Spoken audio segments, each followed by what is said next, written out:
আসসালামু আলাইকুম রহমতুল্লাহ। প্রিয় শিক্ষার্থী বন্ধুরা, যে যেখান থেকে আমার প্রিয় সহকর্মী বিন্দু, প্রিয় ফেসবুক বন্ধুরা এবং চ্যানেলে যারা আছো, সবাইকে স্বাগত এবং শুভেচ্ছা জানাচ্ছি। আজকের এই ক্লাসটি তোমাদের সাথে শেয়ার করব, খুবই গুরুত্বপূর্ণ এবং খুবই চমৎকার একটি ক্লাস। আশা করি তোমরা এই ক্লাসটি শেষ পর্যন্ত দেখবে, একটু মনোযোগ দিয়ে দেখবে। আজকের ক্লাসটি খুব একটি সুন্দর একটি ক্লাস। সেটা হচ্ছে পঞ্চম শ্রেণীর প্রাথমিক বিজ্ঞান, অধ্যায় হচ্ছে 13।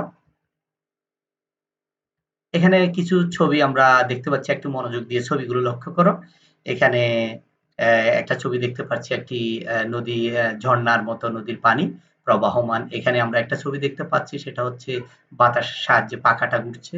এটা হচ্ছে কয়লা, এটা হচ্ছে গ্যাস, এটা হচ্ছে গ্যাস সিলিন্ডার এবং সূর্যের তাপের মাধ্যমে সোলারে আলো সৃষ্টি হচ্ছে, মূলত এটাই। এটা দেখে, ছবিগুলো দেখে আসলে আমরা আজকে যে এটা নিয়ে আলোচনা করব, যে পাঠটি নিয়ে আলোচনা করব, তা হচ্ছে প্রাকৃতিক সম্পদ। প্রাকৃতিক সম্পদের যথাযথ ব্যবহার। প্রাকৃতিক সম্পদ এবং প্রাকৃতিক সম্পদটা আমরা কিভাবে ব্যবহার করব, এটা নিয়ে মূলত আজকে আলোচনা করব। প্রিয় পঞ্চম শ্রেণীর শিক্ষার্থী বন্ধুরা, খুবই চমৎকার এবং গুরুত্বপূর্ণ একটি ক্লাস। আজকে যে বিষয়টা নিয়ে তোমাদের সাথে উপস্থাপন করব এবং এই বিষয়টা নিয়ে আলোচনা করব, তা হচ্ছে প্রাকৃতিক সম্পদের পরিকল্পিত ব্যবহার তোমরা বর্ণনা করতে পারবে। আমরা যে প্রাকৃতিক সম্পদগুলা আমরা পাই, এগুলো আমরা কিভাবে ব্যবহার করব, এটার আলোচনা আজকে খুবই সুন্দরভাবে আমি আজকে ক্লাসটি রেডি করেছি, প্রস্তুত করেছি। আশা করি তোমরা আজকে শেষ পর্যন্ত দেখবে। দেখো, এখানে আমরা দুটি ছবি দেখতে পাচ্ছি। এখানে একেবারে প্রাকৃতিকভাবে তৈরি একটি লেক, এটা একটু বাড়ি যেটা মানুষে তৈরি করেছে। হ্যাঁ, উপরে একটা সোলার দেওয়া আছে। হ্যাঁ, এগুলা দেখে মূলত আমরা কি বুঝতে পারি, একটু তোমরা মনোযোগ দিয়ে দেখো। এখানে আমরা যেটা দেখতে পাচ্ছি হচ্ছে, এটা হচ্ছে একটা ধান ক্ষেত। এটা হচ্ছে শাকসবজি বা হতে পারে মরিচ, মরিচ ক্ষেত যেটাকে আমরা বলে থাকি, মরিচের ক্ষেত এটা। তাহলে শক্তি উৎপাদন এবং নতুন কিছু তৈরি করার জন্য আমরা প্রাকৃতিক সম্পদের উপর নির্ভরশীল। আমাদের যে প্রাকৃতিক সম্পদগুলো আমরা আছে, ওটার উপর কিন্তু আমরা এই প্রাকৃতিক সম্পদের উপর আমাদের নির্ভরশীল হতে হয়। যেমন মাটি, মাটিটা প্রাকৃতিক সম্পদ। এই প্রাকৃতিক প্রাকৃতিক সম্পদের উপরেই আমাদের নির্ভর করতে হয়। ওখানে আমরা ধান চাষ করতে হয়, বিভিন্ন শাকসবজি ক্ষেত খামার করতে হয়। এটা এটা না হলে কিন্তু আমাদের চলাটা মুশকিল হয়ে যাবে। আমাদের খাদ্য উৎপাদনে সমস্যা হয়ে থাকবে, অনেক সমস্যা। দেখো, জনসংখ্যা বৃদ্ধির সাথে সাথে প্রাকৃতিক সম্পদের চাহিদাও বাড়ছে। জনসংখ্যা যেহেতু বাড়তেছে, তাহলে খাদ্যের প্রচুর পরিমাণে খাদ্যের প্রয়োজন হচ্ছে, তারপরে বাসস্থানের প্রয়োজন হচ্ছে, চিকিৎসার প্রয়োজন হচ্ছে, অনেক কিছু প্রয়োজন হচ্ছে। কিছু কিছু প্রাকৃতিক সম্পদ সীমিত। আমাদের কিছু কিছু প্রাকৃতিক সম্পদ রয়েছে, এগুলো সীমিত। আসলে এগুলো আমরা কি সীমিত আকারে ব্যবহার করতে হবে এবং যে কোনো সময় এগুলা শেষ হয়ে যেতে পারে। প্রিয় শিক্ষার্থী বন্ধুরা, একটু খেয়াল করলে তোমরা বুঝতে পারবা। ছবিতে খেয়াল করো, যেমন তেল, কয়লা, প্রাকৃতিক গ্যাস, এগুলো আসলে প্রাকৃতিকভাবে পাওয়া যায়। এগুলো আসলে একসময় শেষ হয়ে যায়, যেমন গ্যাস, কয়লা। হ্যাঁ, এই জন্য আমাদেরকে খুব যথাযথভাবে এগুলোর ব্যবহার করতে হবে। আমরা কখনো অপচয় করব না। আমরা যখনই প্রয়োজন তখনই ব্যবহার করব, আর যখন প্রয়োজন নাই তখন আমরা ব্যবহার করব না। এইগুলো হচ্ছে প্রাকৃতিক সম্পদ। প্রিয় শিক্ষার্থী বন্ধুরা, দেখো, আর তাই আমাদের এই সকল সম্পদের বিকল্প খুঁজে বের করতে হবে। এই সম্পদগুলোকে ব্যবহার না করে, সীমিত আকারে করে, কিভাবে আমরা আরো অন্যভাবে ব্যবহার করতে পারি, কিভাবে অন্যভাবে আমরা তেল তেল ব্যবহার করে গাড়ি, তেল ব্যবহার না করে গাড়ি চালাতে পারি, গ্যাস ব্যবহার না করে কিভাবে আমরা বিভিন্ন রান্না-বান্নার কাজে ব্যবহার করতে পারি, কয়লা ব্যবহার করতে পারি। এই বিষয়গুলো আমরা বিকল্পভাবে আমাদেরকে চিন্তা করতে হবে। প্রিয় শিক্ষার্থী বন্ধুরা, একটু মনোযোগ দিয়ে তোমরা খেয়াল করো। পাশাপাশি এর যথাযথ ব্যবহার করতে হবে। আমাদের গ্যাস আমরা সারাক্ষণ জ্বালিয়ে রাখবো না, যখনই প্রয়োজন তখনই আমরা ব্যবহার করব। এই গ্যাসটাও আমাদের দেশের সীমিত সম্পদ, প্রাকৃতিক সম্পদ। প্রিয় শিক্ষার্থী বন্ধুরা, একটু খেয়াল করো তোমরা। আমরা এখানে গ্যাস দেখতেছি এবং প্রাকৃতিকভাবে কিছু তেল, যেটাকে আমরা বলে থাকি যে কয়লা। তাহলে তেল, গ্যাস, কয়লা ইত্যাদি অনবায়ন। এ সকল সম্পদ একবার নিঃশেষ হলে হাজার বছরেও ফিরে পাওয়া সম্ভব নয়। প্রিয় শিক্ষার্থী বন্ধুরা, এই যে তেলগুলো, তারপরে গ্যাস, এই যে কয়লা, এগুলো আসলে সীমিত আমাদের সম্পদ, দেশের সম্পদ।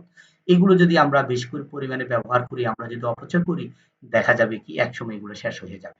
শেষ হয়ে গেলে এটা কিন্তু আর পাওয়া যাবে না। এটাকে বলি আমরা, এটাকে আমরা বলি হচ্ছে অনবায়নযোগ্য সম্পদ, যেটা একবার গেলে দ্বিতীয়বার আর হয় না বা আসে না, শেষ হয়ে যায়। এই জন্য আমাদের সতর্ক থাকতে হবে প্রিয় শিক্ষার্থী বন্ধুরা। আমরা যখন আমাদের বাড়িতে আমাদের মারা বাবারা যখন গ্যাস ব্যবহার করবে, রান্নাবান্না ব্যবহার করবে, কয়লা ব্যবহার করবে, তখন আমরা আমাদের মায়েদেরকে বলবো অতিরিক্ত যাতে গ্যাস নষ্ট না করে, অপচয় না করে।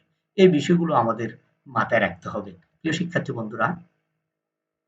আমরা আমাদের দেশের প্রতিও খেয়াল রাখতে হবে। দেখো, অপরদিকে নবায়নযোগ্য সম্পদ বারবার ব্যবহার করা যায়। যেমন মনে করো সূর্যের আলোতে, সোলারের মাধ্যমে যে বিদ্যুৎ আবিষ্কার হচ্ছে, বিদ্যুৎ তৈরি হচ্ছে, এই বিদ্যুতের সাহায্যে তুমি ফ্যান চালাতে পারবে, তুমি রান্না বান্না করতে পারবে, তুমি লাইট জ্বালাতে পারবে, অনেকগুলো। আর এগুলো তুমি বারবার ব্যবহার করতে পারবে, কোনো সমস্যা নেই। কিন্তু বিদ্যুৎ তুমি সারাক্ষণ ব্যবহার করতে পারবে না, অপচয় করতে পারবে না। আর বিদ্যুৎটা জমিয়ে রাখা যায় না। সোলার মাধ্যমে যে বিদ্যুৎটা হয়, এই বিদ্যুৎটা ব্যাটারির ভিতরে জমা থাকে, তুমি ইচ্ছা করলেই ব্যবহার করতে পারবে। আবার সূর্যের আলো যখনই পড়তেছে, সাথে সাথে এটা আবার জমা হচ্ছে। এই জন্য এটাকে আমরা সম্পদ বলতে পারি, সেটা হচ্ছে নবায়নযোগ্য সম্পদ বলা যায়। আর এই কারণে নবায়নযোগ্য সম্পদকে অনবায়নযোগ্য সম্পদের বিকল্প হিসাবে ব্যবহার করা যায়। আমরা এখন বিদ্যুতের বিকল্প হিসাবে আমরা এখন সোলারকে ব্যবহার করতে পারি। বিদ্যুতের পাশাপাশি যদি আমাদের বাড়িতে সোলার থাকে, তাহলে আমরা এই বিদ্যুতের পরিবর্তে যখন বিদ্যুৎ থাকবে না, তখন আমরা সোলারটা ব্যবহার করতে পারি। সোলারের সাহায্যে আমরা লাইট জ্বালাতে পারি, রান্না বান্না করতে পারি, এবং ইভেন পানি পর্যন্ত তোলা যায় সোলারের সাহায্যে। অনেক কিছু কাজ আমরা সোলারের সাহায্যে আমরা করতে পারি। তোমাদের যাদের বাড়িতে সোলার আছে, তোমরা অবশ্যই এর ব্যবহার জানো। এখানে কয়েকটি গুরুত্বপূর্ণ ছবি তোমরা একটু খেয়াল করো। এখানে সূর্য আলো দিচ্ছে, একটা প্রাণী, ঝর্ণার পানি নিরবিচ্ছিন্নভাবে পড়তেছে, অনর্গলভাবে প্রতিদিন, বছরকে বছর ধরে, হাজার বছর ধরে এই নদীর পানি প্রবাহমান। এখানে বাতাস বইছে, সবসময় বাতাস। তাহলে নবায়নযোগ্য সম্পদ হিসাবে আমরা সূর্যের আলো, বায়ু প্রবাহ এবং পানি স্রোত ব্যবহার করতে পারি। তাহলে পানি স্রোতকে ব্যবহার করে আমরা বিকল্পভাবে কি আবিষ্কার করতে পারি? সূর্যের আলোকে ব্যবহার করে আমরা কি আবিষ্কার করতে পারি? তারপরে বাতাসকে ব্যবহার করে আমরা কি আবিষ্কার করতে পারি? তাহলে এদেরকে ব্যবহার করে আমাদের ভবিষ্যৎ প্রজন্মের জন্য আমাদেরকে এই জিনিসগুলো একটু একটু করে তৈরি করতে হবে। যেমন কি করতে পারি তোমরা একটু খেয়াল করো। তাহলে সূর্যের আলো খুবই গুরুত্বপূর্ণ এবং অফুরন্ত শক্তির উৎস।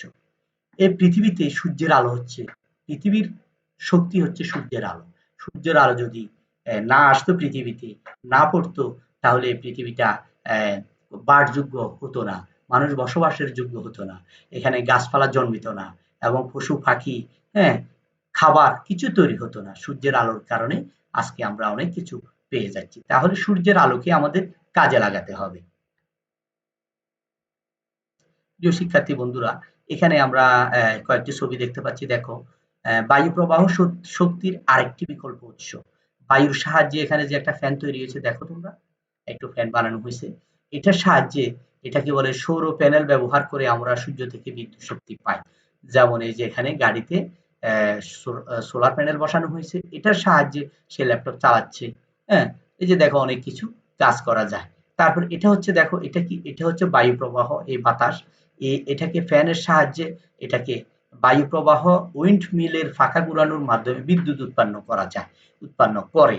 এভাবে করে বিভিন্ন দেশে কিন্তু এভাবে করে এরা ব্যবহার করতেছে। বাতাসকে ব্যবহার করে যে জায়গাগুলোতে বাতাস রয়েছে, ওই জায়গাগুলোতে ফ্যান বসানো হয়েছে।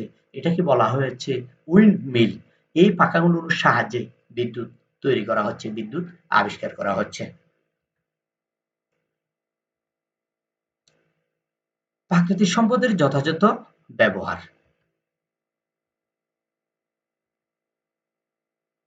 প্রাকৃতিক সম্পদ সংরক্ষণের জন্য এর যথাযথ ব্যবহার খুবই গুরুত্বপূর্ণ। শক্তির ব্যবহার কমিয়ে বস্তুর পুনর্ব্যবহার এবং রিসাইকেল করার মাধ্যমে আমরা সম্পদ সংরক্ষণ করতে পারি। সম্পদ সংরক্ষণের মাধ্যমে আমরা ধীরে ধীরে পরিবেশ দূষণ কমাতে পারি। আমরা যদি আমাদের প্রাকৃতিক সম্পদগুলোকে যদি আমরা রক্ষা করি, ধ্বংস না করি, তাহলে আমাদের চারপাশের পরিবেশটা ভালো থাকবে। আমরা একটা মানুষের বসবাসযোগ্য একটা পৃথিবী আমরা পাবো। এজন্য আমরা প্রাকৃতিক সম্পদগুলার ব্যবহার যথাযথ করব, এবং যতটুকু ব্যবহার না করলে নয়, ততটুকুই ব্যবহার করব।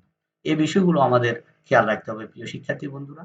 এখন তোমাদেরকে একটি পড়া দিচ্ছি বা একটা প্রশ্ন করতেছি, তোমরা একটু উত্তর দেওয়ার চেষ্টা করো। নিম্নে চকের মতো খাতায় একটি চক তৈরি করো। কিভাবে সম্পদের যথাযথ ব্যবহার করতে পারি তার একটি তালিকা তৈরি করো।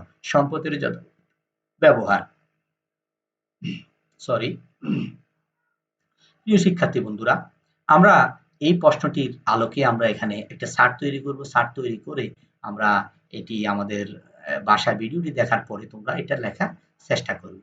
তাহলে এই বিষয়টা নিয়ে তোমাদের অনেকটা ধারণা হয়ে যাবে এবং ভালো করে তোমাদের যে মেইন বই আছে এই মেইন বইটা তোমরা ভালো করে পড়ে নিবে। তাহলে ১ নম্বর হচ্ছে শক্তির ব্যবহার কমিয়ে বস্তুর পুনর্ব্যবহার এবং রিসাইকেলের মাধ্যমে যে জিনিসটা আমরা ব্যবহার করবো এটা বারবার ব্যবহার করবো, যাতে দ্বিতীয়বার ব্যবহার করা যায়, তৃতীয়বার ব্যবহার করা যায়। এইভাবে তাদেরকে রিসাইকেলের মাধ্যমে আমরা এটা কমিয়ে আনতে পারি, প্রাকৃতিক সম্পদের ব্যবহারটা যথাযথ করতে পারি। নবায়নযোগ্য সম্পদকে অনবায়ন সম্পদের বিকল্প হিসাবে ব্যবহার করা। যেমন যে সম্পদগুলো হচ্ছে অনবায়নযোগ্য, যেগুলো একবার ব্যবহার হলে শেষ হয়ে যায়, দ্বিতীয়বার আর হওয়ার সম্ভাবনা নেই, বা এটা একসময় শেষ হয়ে যাবে আর ১০০০ বছরে ওটা আর ফেরত পাওয়া যাবে না, যেমন গ্যাস, তেল, হ্যাঁ, কয়লা। এই জিনিসগুলোর পরিবর্তে অন্য কি জিনিস ব্যবহার করা যায়, এই বিষয়গুলো আমাদের মাথায় রাখতে হবে এবং ইতিমধ্যে আলোচনাও করেছি। প্রিয় শিক্ষার্থী বন্ধুরা, তোমাদের জন্য আরেকটি প্রশ্ন, একটু মনোযোগ দিয়ে খেয়াল করো। অনবায়নযোগ্য সম্পদের বিকল্প হিসাবে কেন নবায়নযোগ্য সম্পদ ব্যবহার করা উচিত? এটার উত্তর হচ্ছে নবায়নযোগ্য সম্পদের উৎস অফুরন্ত। এজন্য এই সম্পদ বারবার ব্যবহার করা যায়। অন্যদিকে অনবায়নযোগ্য সম্পদ সীমিত, যা একবার নিঃশেষ হয়ে গেলে ১০০০ বছরেও ফিরে পাওয়া সম্ভব নয়। যেমন তেল, কয়লা, প্রাকৃতিক গ্যাস ইত্যাদি। আমরা যদি এই সকল অনবায়নযোগ্য সম্পদের ব্যবহার কমিয়ে নবায়নযোগ্য সম্পদ যেমন সূর্যের আলো, বায়ু প্রবাহ, নদীর স্রোতকে আমাদের প্রয়োজনে ব্যবহার করি, তাহলে অনবায়নযোগ্য সম্পদ সহজে ফুরিয়ে যাবে না। এছাড়াও অনবায়নযোগ্য সম্পদ ব্যবহারের ফলে পরিবেশে ব্যাপক ব্যাপকভাবে দূষিত হয়। এই কারণে অনবায়নযোগ্য সম্পদের বিকল্প হিসাবে নবায়নযোগ্য সম্পদ ব্যবহার করা উচিত। তাহলে অনবায়ন সম্পদ যখন আমরা বেশি পরিমাণে ব্যবহার করব, এটা কিন্তু পরিবেশের জন্য ঝুঁকি, পৃথিবীর জন্য ঝুঁকি।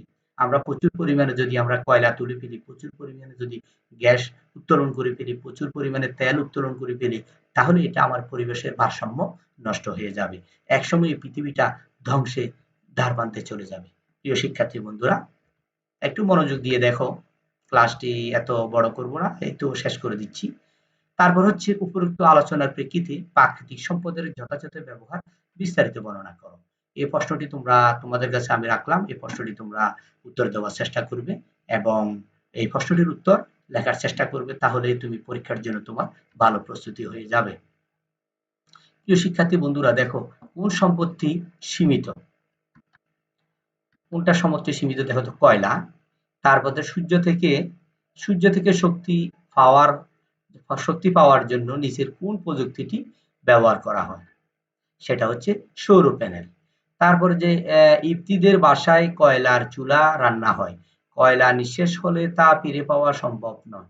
এটি কোন ধরনের সম্পদ? অনবায়নযোগ্য। কয়লাটা একবার শেষ হয়ে গেলে আর দ্বিতীয়বার আসে না। তারপরে মহিন্দের শহরে সৌর প্যানেল বসানো হয়েছে। সৌর প্যানেল থেকে কি ধরনের শক্তি পাওয়া যায়? বিদ্যুৎ পাওয়া যায়। সৌর প্যানেলের সাহায্যে বিদ্যুৎ পাওয়া যায়। এই বিদ্যুৎকে আমরা বিভিন্নভাবে ব্যবহার করতে পারি। প্রিয় শিক্ষার্থী বন্ধুরা, যে এলাকাগুলোতে এখনো বিদ্যুৎ পৌঁছে নাই, তারা কিন্তু এই সোলার প্যানেলকে ব্যবহার করেই মূলত এই কাজগুলো করা হয়। বাড়ির রাতের অন্ধকারে আলো দেওয়া হয়, বিভিন্ন কাজগুলো এই করা হয় সোলারের মাধ্যমে। যেমন আমার বাড়িতে এখনো বিদ্যুৎ যায়নি, আমিও সোলার দিয়ে লাইট জ্বালাই এবং মোবাইল চার্জ দিয়ে থাকি এবং তারপরে তোমার কি বলে এটাকে, পানি উত্তোলন করে মোটর দিয়ে, এগুলো মূলত সবকিছু আমরা সোলারের সাহায্যে করে থাকি। প্রিয় শিক্ষার্থী বন্ধুরা, আজকে ক্লাসের একেবারে শেষ পর্যায়ে এসে গেছি। যথা নিয়মে তোমাদের জন্য একটি বাড়ির কাজ।